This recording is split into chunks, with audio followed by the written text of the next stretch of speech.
কাটা মুরগি ঠিক আছে, জবাই করা মুরগি, জবাই করা মুরগি।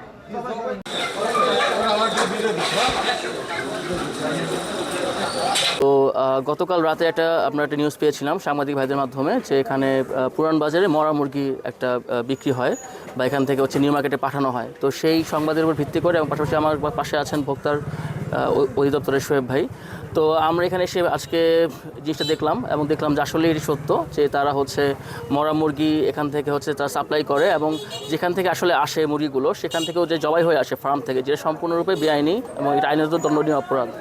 তো সার্বিক দিক আমরা বিবেচনা করে আমি ভোক্তা অধিকার আইন 2009-এর 45 ধারায় 5,000 টাকা জরিমানা এবং 7 মাসের বিনাশ্রম কারাদণ্ড প্রদান করলাম। আশা করি এটি ভবিষ্যতে আমাদের পটুয়াখালীবাসীর যত রকমের দোকান আছে, বিশেষ করে মাংসের বা মুরগির দোকান বা ব্যবসায়ীদের কাছে এটা একটা শিক্ষণীয় একটা ব্যাপার হয়ে থাকবে। তারা এই বিষয়টা দেখে তারা হয়তো সতর্ক হবে, তারা শিক্ষা পাবে যে এরকম বেআইনি কাজ বা যেটাতে ভোক্তার এত ন্যাক্কারজনক এরকম একটা কাজ যেন আর কখনো না হতে পারে।